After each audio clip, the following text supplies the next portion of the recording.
네, 안녕하세요. 점프컴퍼니 대표 박희영입니다. 수요일 저녁 8시 30분에 줌을 통해서 온라인 강의를 했습니다. 고객분들에게 사전 질문을 미리 받은 후에 그 질문에 대해서 제 나름대로 답변을 하면서 진행하고 있습니다. 온라인에 공개할 수 없는 부분들은 제거하고 편집을 해서 공개해 드리도록 하겠습니다. 다시 듣고 싶으신 분들, 어저께 참여하지 못하신 분들을 위해서 제공해 드리는 거니까요. 일을 하시거나 집안일 하시거나 운전하실 때 라디오처럼 틀어놓고 들어보시면 좋을 것 같습니다.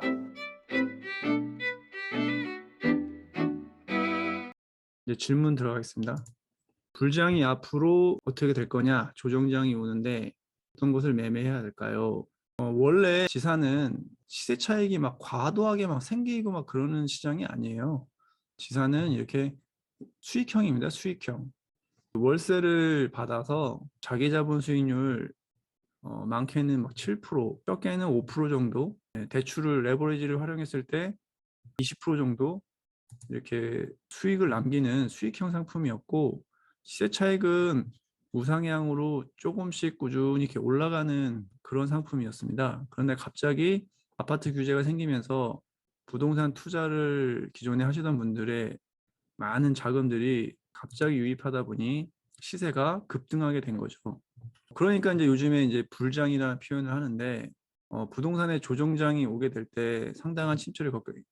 당연히 이제 진짜로 조정장이 온다고 치면 서울에 있는 막 지금 평당가 막 2,500, 뭐 3천 원짜리 이런 것들이 당연히 이제 조정장에 휩쓸려서 내려가겠죠. 그러면 뭐 길게 보면 10년 이상 보면 이제 버티는 사람이 다시 올라갈 텐데, 저는 고객들한테 항상 평당 600만 원짜리, 700만 원짜리, 800만 원짜리 사세요. 그럼 안전합니다라고 얘기하는 게, 600만 원, 700만 원짜리가 내려가 봐야 못 내려가요. 내려갈 리가 없죠. 그 지금 임대료가 대부분 평균 2만 8천 원에서 3만 원 합니다. 뭐 저기 싼 데는 2만 5천 원까지 되는데, 임대료는 부동산 조정장이고 뭐고 상관없이 쉽게 내려가지가 않아요. 그러면은 임대료가 3만 원이면 그 지산 시세는 700만 원만 되면 수익률이 5% 가까이 나옵니다. 이러면 이게 딱 그 안전한 수준이거든요. 뭐 조정장이 오든 안 오든 거기서는 월세도 잘 들어오고 수익률이 괜찮으니까 누군가는 사고 싶겠죠. 그리고 실입주 대표님들이 눈독을 들입니다. 사고 싶어요. 월세 내는 것보다 이자가 싸니까. 그래서 저는 이제 800 좀 더 높게 봐도 900까지는 괜찮다. 월세 3만 원에서 3만 5천 원 받으면 어떠한 위기가 와도 안전하다, 탄탄하다. 그리고 지식산업센터는 상가와는 다르죠. 상가에 들어가 계신 자영업자분들은 경기에 치명타를 입습니다. 하지만 지식산업센터에 들어가 있는 우리 기업들이 줄 도산하면 국가가 살아남을까요? 뭐 우리 뭐 옛날에 대우가 망하고 한보가 망하고 기아차가 망하고 했는데, 그건 다 제조업 기반의 이제 하청업체들 줄 도산하고 한 건데요. 지산업체에 들어가 있는 건 그런 제조업 기반의 어떤 하청업체라기보다는 최근에는 다 이런 그 온라인과 아니면 IT, 그리고 약간의 이제 중견 기업들이 많이 들어가 있습니다. 이런 기업들이 갑자기 줄 도산할 수 있는 확률 얼마나 될까요? 삼성, LG가 망할까요? 뭐 그런 것처럼 이게 네이버, 카카오 이런 게임 회사들, 그 다음에 온라인 기반 IT 기반 회사들, 이런 회사들은 저는 불도산할 것 같지는 않아요. 그리고 그 기업들이 어느 정도 일부분 뭐 도산하고 많이 망한다고 해도 지식산업센터에 있는 회사들만 망할 확률 아니잖아요. 제가 보기에는 경기가 어려워지면 지식산업센터는 저는 더 수요가 많다고 봅니다. 왜냐하면 저기 강남이나 여의도에 평당 10만 원짜리 임대료 내고 쓰고 있는 거기 비싼 꼬마 빌딩들 부채 상당히 끌어안고 샀던 기업들 어떻게 될까요? 그 기업들이 먼저 타격을 받겠죠. 그러면 평수를 직원들 내보내고 100명 쓰다가 50명, 50명에서 30명을 하려면 다 어디로 올까요? 싼 곳, 지산으로 가겠죠. 월세 싼 곳, 성수, 영등포. 성수, 영등포도 힘든 기업들은 가산, 판교가 힘든 사람들은 수원, 광교, 동탄 이런 식으로 기흥까지 오히려 지산으로 경기가 안 좋아지면 몰릴 거다라는 게 제 예상입니다. 지산은 경기가 좋으면 투자자들이 몰려서 시세 차익이 올라서 좋고 경기가 안 좋아지면 월세가 부담스럽고 축소되는 회사들이 또 지산으로 싸게 싸게 오니까 공실이라든지 이런 부분은 안전하죠. 그러니까 버틸 수 있는 되는 거죠. 상가는 망하면 끝입니다. 어디 옮기나요? 상가는 축소해서 옮기지는 않잖아요. 그냥 접어버리지. 기업은 축소해서 이사합니다. 이런 전체적인 거시적인 걸 이해하시면은 직산업센터는 조정장이 와도 든든한 체력이 있다라고 생각하고요. 그리고 일부를 전매하고 일부를 보유할 계획이라시라면 이거는 개인이 투자 금액을 얼마나 갖고 있는지에 따라 다릅니다. 그리고 목표가 있어야죠. 목표. 저는 월세 1,000만 원이라는 게 제 목표였어요. 전매를 해서 뭐 시세 차익 얼마를 만들자가 제 목표는 아니었고 월 1,000이었습니다. 그렇기 때문에 수익률이 좋은 공실이 없을 만한 곳 그런 곳을 찾아서 주로 투자를 했죠. 그리고 전매하지 않고 대부분 등기를 했습니다.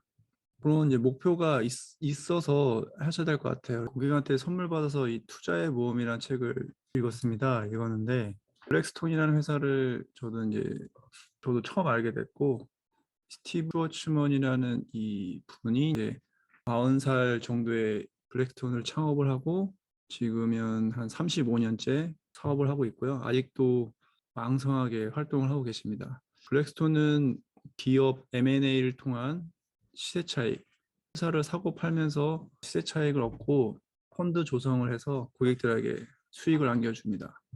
그거로 시작했지만 지금은 오히려 부동산 매입을 통한 또 매도를 해서 수익을 더 많이 남기는데요. 블랙스톤에서 가장 많은 투자 영역을 담당하는 것이 부동산입니다. 책을 읽으면서 저는 세 가지를 배웠는데요.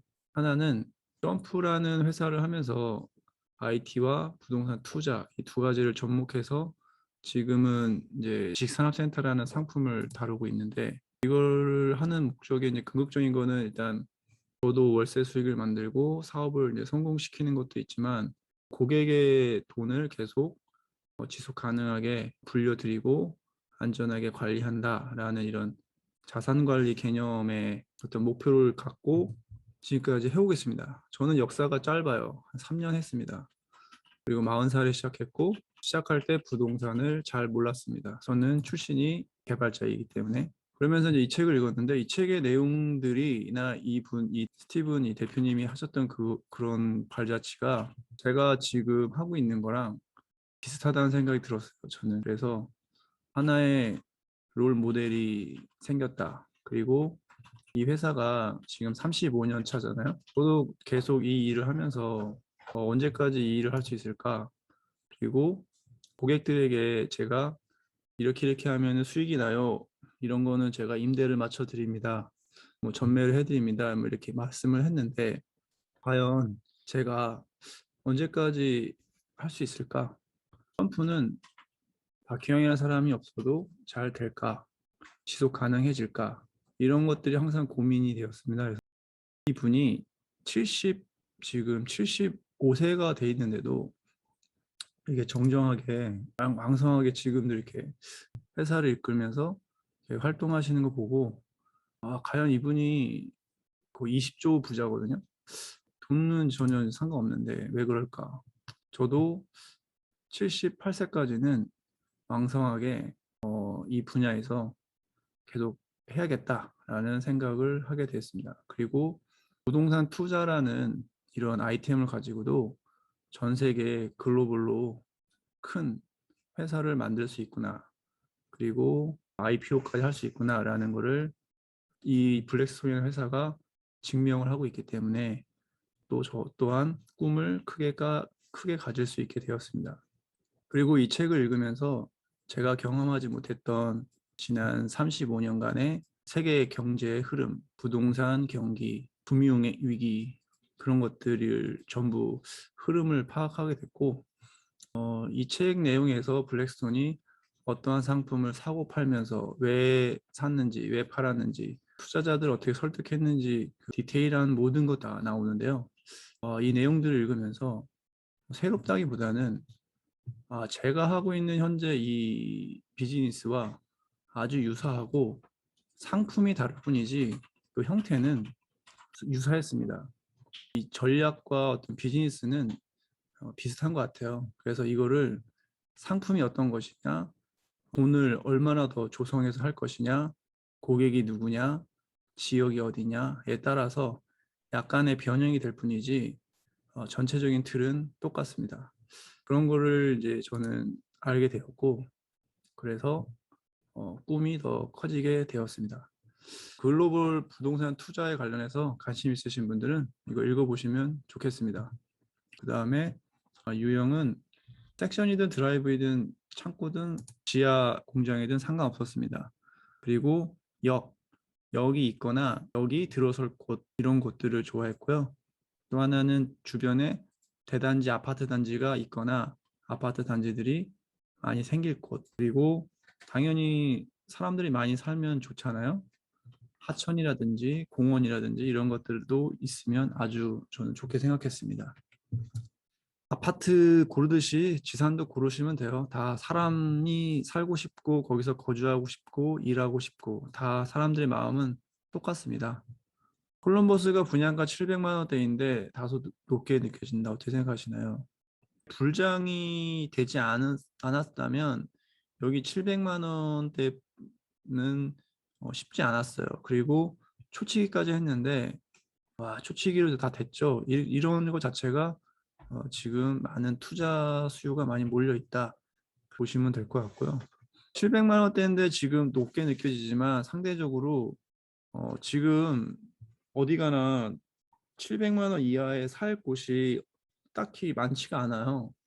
결국에는 앞으로 나올 것들이 다 700 이상, 800 초반 이렇게 될 거고 수도권에 좀 입지만 좋았다면 지금 뭐 부르는 게 값이잖아요. 뭐 1300, 뭐 1500 가다 보니까 700이라는 가격대가 상대적으로 낮게 생각이 되는 거죠. 그럼 문제는 뭐냐? 그 지역의 임대료는 시세처럼 그렇게 드라마틱하게 올라가지 않거든요. 많이 받아봐야 3만 원, 뭐 2만 5천 원, 2만 8천 원 이렇게 될 텐데 그러니까 이게 아산 콜럼버스가 600만 원대 드라이브인 뭐 이렇게 섹션을 했으면 3만 원만 받아도 그냥 수익률이 훌륭합니다. 아산 탕정 뭐 이런 어느 지역이야 뭐 이런 거 상관없이 수익률로 좋기 때문에 무조건 이제 강추 현장이 될 텐데요. 700만 원대여도 아쉽지만 수익률이 후반대는 나오니까 괜찮다고 저는 생각해요. 만약에 이제 여기가 뭐 900만 원이다. 근데 임대료가 2만 8천 원이다 이러면 이제 자신 있게 추천드리기는 조금 그렇죠. 네, 아직은 좀 먹을 게 있다.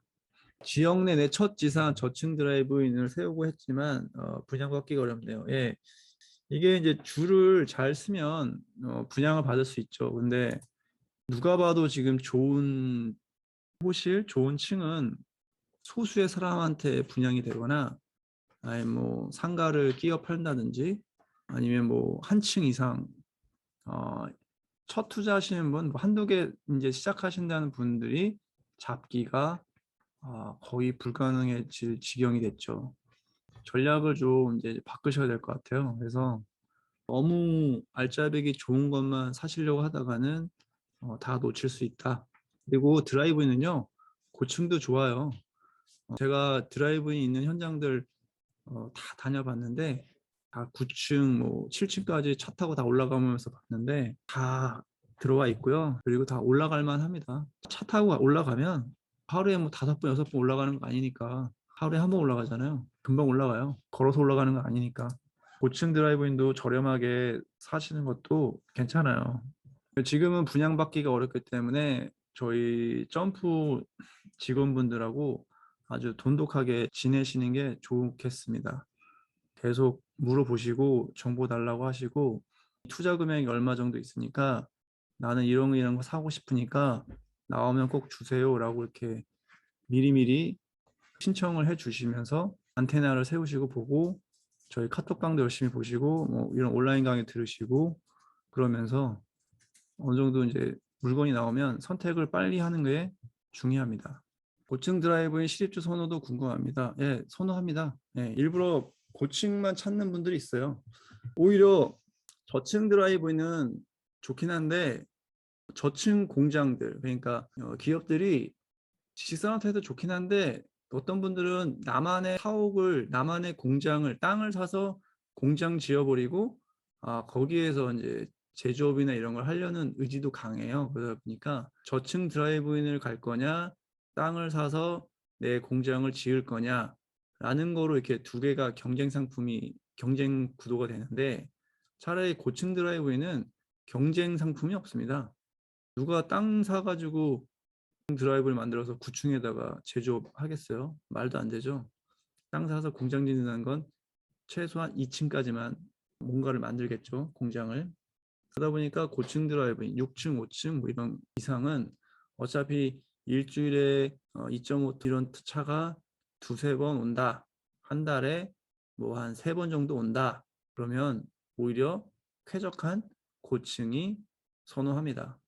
분양가가 너무 올라와서 지금 오히려 구축 매매가 더 낫다고 생각하는데, 구축 매매를 하신다는 얘기는 월세 세팅용으로 할 수도 있고, 내고 나면 월세가 얼마 안 남지만 그래도 구축을 사서 버티신다는 얘기잖아요. 네, 구축 사시는 것도 추천드립니다. 구축을 구하려면 부동산이나 이런 데서 많이 노력을 하셔야 돼요. 그리고 사시고 난 이후에 관리도 직접 해야 되죠. 네. 거기 있는 그 부동산에서 해줄 수 있는 거고, 구축도 이런 생각하시는 분이 많기 때문에 구축도 많이 나오지가 않다. 구축도 노려보시면 좋을 것 같습니다. 저한테도 이제 구축을 해달라고 하시는 분이 계시는데, 사실 이게 구축이 제가 부동산을 저희가 차려놓은 그 현장 외에 다른 곳들은 사실 잡기가 그렇게 쉽지는 않아요. 그리고 잡았다 쳐도 바로 뭐가 이렇게 연결이 돼서 작업을 해야 되는 거지, 바로 이게 또 다른 데서 돈 들어왔다고 또 없어져 버리고, 또 실제로 또 구축을 사시겠다고 저한테 하신 분이 또 마음이 바뀌어서 또 안 사요. 이러다 보면 일이 잘 되지가 않습니다. 그래서 역시 남의 물건을 갖고 핸들링 한다는 것 자체는 업무 효율이 나지가 않아요. 그래서 제가 분양을 많이 하는 이유가 저희 점프 자체 내에서 또한 생태계를 만들기 위해서 그렇게 하는 겁니다. 그래서 올해 2월 정도 되면 이제 자체 매매 물량도 점프 자체적으로도 어마어마하게 쏟아진다. 네, 그렇게 저는 예상하고 있습니다. 분양이 활발하던 상반기에 비해 하반기에는 약간 차분해진 느낌입니다.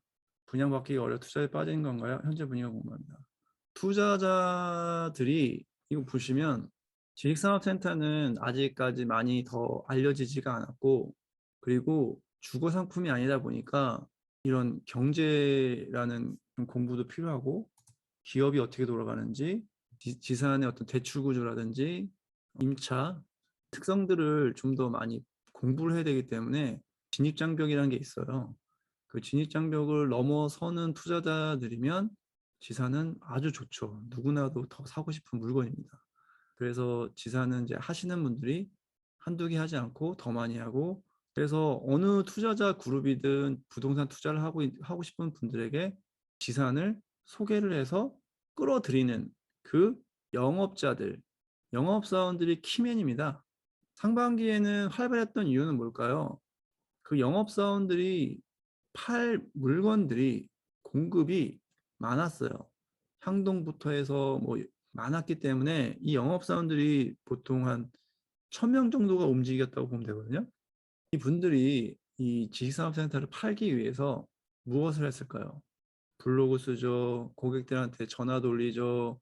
기존 고객들한테 오프라인에서 만나자고 하죠. 카톡방 뭐 수십 개 만들어 가지고 거기서 정보 막 경쟁적으로 막 뿌리죠. 이러니까 고객들 입장에서는 뭔가 활발한 것처럼 느끼는 거잖아요. 지금 차분해진 이유는 뭘까요? 그 영업사원들이 팔 게 없으니까 다 어디로 갔을까요? 그냥 그 분양할 수 있는 그 오피스텔 현장, 아파트 현장, 상가 이런 데로 간 겁니다. 더 이상 자기가 만약 지축이라고 예를 들게요. 지축 관련된 뭔가 카페나 카톡방을 운영했다면 그 현장 끝났는데 그거 계속 유지할 이유가 있을까요? 목표 달성했기 때문에 계속 할 이유가 없어요. 왜냐? 돈이 안 생기니까. 고객 관리를 계속 할 이유가 있어요? 저희 가서 오피스텔 팔고 있는데 할 이유가 없는 겁니다. 그러다 보니 뭔가 지금 차분해진 느낌이죠. 왜 차분해지냐? 그 많던 영업사원들이 분양을 할 때는 그렇게 열심히 하다가 지금 다 빠지니까 누군가 이렇게 회전을 시키고 투자자들한테 이 물건이 좋다라고 계속 이렇게 하는 그 영업사원들이 없는 겁니다. 이런 경우 저희 회사 같은 데들이 이제 유리한 고점에 갈 수 있어요. 왜냐하면 우리는 어디 안 가고 계속 그 현장에 남아서 관리를 하고 임대 맞추고 계속 그 현장에 관심을 가지고 정보를 드리고 계속 시세라든지 다른 정보를 정리해서 안내해 드리고 있는 거죠. 그렇습니다. 그래서 투자자들이 어디 빠진 게 아니에요. 5층 저층 드라이브 등기 임대했을 때 가치 높죠. 지금 오블록 저층을 갖고 계신다는 거는 S급 물건을 갖고 계신 거기 때문에 지금 전매에서 어느 정도를 시세 차익을 먹는 것도 훌륭하지만 더 길게 가져갔을 때 가치는 몇 배 이상 뛴다 보시면 되죠. 라이브 오피스 분양은 인기가 높았는데 지금 어떤가요? 이것도 마찬가지. 이것도 지금 이제 영업사원들이 다 빠졌기 때문에 지금 분위기가 와 하는 분위기가 없는 거예요. 그래서 지금 이 라이브 오피스의 이제 전매 시장을 이끌어 가려면 분양했을 때와 동일한 수준은 아니더라도 계속 홍보를 해서 다음번 투자자가 이렇게 가져갈 수 있도록 해야 되는 거다. 예, 그래서 분양을 받기 위해서 어떻게 해야 되냐? 계속 말씀드리지만 점프 영업사원이든 다른 곳과 연결된 영업사원이든 계속 얘기를 해야 돼요. 요청을. 나 이거 해달라, 저거 해달라, 이거 하고 싶다 이렇게 말을 해 놓으셔야 키맨이라고 할 수 있는 그 영업사원이 움직입니다. 어떤 영업사원이든 어떤 본부장이든 배가 부르면요 요청을 해도 빠닥빠닥 이렇게 대응이 안 돼요. 점프 직원들 중에도 옛날과 달리 옛날에는 뭐 카톡도 보내고 전화도 하고 그러면 제깍제깍 받고 카톡 답변도 빨리빨리 했는데 이틀 있다가 답변하고 뭐 그만한 서비스가 품질이 높지 않다라는 거는 그런 경우는 다른 사람을 갈아타도 됩니다. 이거는 돈이 직결된 문제이기 때문에 서비스를 잘해주는 사람한테 받아야 돼요. 그래서 제가 무조건 점프면 돼요라고 할 수가 없어요. 직원이 지금 한 45명 되는데 모든 직원이 기계가 아닌 이상 사람이니까 개인마다 그 노력하고 고객을 대하는 그 서비스 정신이 다를 수 있어요. 평준화를 만들려고 노력을 하고 계속 교육과 관리를 하지만 다를 수 있다.